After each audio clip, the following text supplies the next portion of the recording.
வாழ்க்கை ஒரு பயணம். இந்த பயணத்தில் நாம் பலவிதமான சந்தர்ப்பங்களையும் சவால்களையும் சந்திக்கிறோம். ஒவ்வொரு திருப்பத்திலும் ஒவ்வொரு முடிவிலும் சரியானதை தேர்ந்தெடுப்பது நமக்கு ஒரு பெரிய பொறுப்பு. சில நேரங்களில் நம்முடைய சொந்த அறிவு அல்லது அனுபவம் மட்டும் போதாது. அப்போதுதான் எல்லாம் அறிந்த அந்த ஒருவனிடம் நாம் கையேந்த வேண்டியிருக்கிறது. அவன்தான் நம்மை சரியான பாதையில் வழிநடத்தவும் நேர்மையான செயல்களைச் செய்ய நமக்கு சக்தியையும் மன உறுதியையும் அளிக்க முடியும். சிந்தித்துப் பாருங்கள், ஒரு முக்கியமான தீர்மானம் எடுக்க வேண்டிய சூழ்நிலை. எது சரி எது தவறு என்று குழப்பம். அந்த நேரத்தில் நாம் இறைவனிடம் மனமுருகி வேண்டினால் அவன் நிச்சயமாக நமக்கு ஒரு தெளிவான வழியை காட்டுவான்.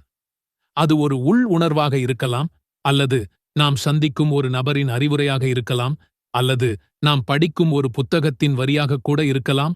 அவனுடைய வழிகாட்டுதல் எப்பொழுதும் நம்மோடு இருக்கும், நாம் அதை தேடும்போது. அது மட்டுமல்ல, நேர்மையாக இருப்பது என்பது எளிதான காரியமல்ல. உலகத்தின் பலவிதமான ஆசைகளும் தவறான வழிகளும் நம்மை தூண்டிக்கொண்டே இருக்கும். அந்த சமயங்களில், யா அல்லாஹ், என்னை தவறான பாதையிலிருந்து பாதுகாத்து நேர்மையான வழியில் உறுதியாக இருக்க எனக்கு உதவி செய் என்று நாம் கேட்கும்போது அவன் நமக்கு ஒரு அரணாக இருப்பான். நம்முடைய எண்ணங்களையும் செயல்களையும் தூய்மையாக வைத்திருக்க அவன் அருள் புரிவான். ஆகவே ஒவ்வொரு நாளையும் ஒரு புதிய தொடக்கமாக கருதுவோம். ஒவ்வொரு நொடியும் அவனுடைய உதவியை நாடுவோம். இந்த எளிய துஆ, அல்லாஹும்ம ஹ்தினி வஸத்தித்னி, நம்முடைய வாழ்க்கையின் ஒவ்வொரு அடியிலும் நமக்கு ஒரு கலங்கரை விளக்கமாக இருக்கட்டும். இது வெறும் வார்த்தைகள் அல்ல, இது நம்முடைய இதயத்தின் ஆழத்தில் இருந்து வரும் ஒரு அழைப்பு. எல்லாம் வல்ல இறைவன் நம்முடைய இந்த வேண்டுதலை ஏற்று நம்மை நல்வழியிலும் நேர்மையிலும் நிலைத்திருக்கச் செய்வானாக. நம்முடைய ஒவ்வொரு நாளும் எதிர்பாராத திருப்பங்களையும் சவால்களையும் உள்ளடக்கியது.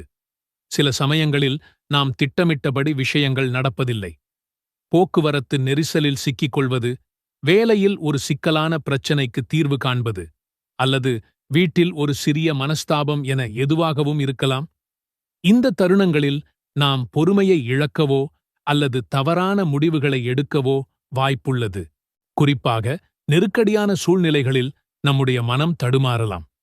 கோபம், விரக்தி அல்லது அவசரம் போன்ற உணர்வுகள் நம்மை ஆட்கொள்ளக்கூடும். அப்போது சரியான பாதையை தேர்ந்தெடுப்பது மிகவும் கடினமாகிவிடும். இந்த மாதிரியான சமயங்களில்தான் அல்லாஹும்ம ஹ்தினி வஸத்தித்னி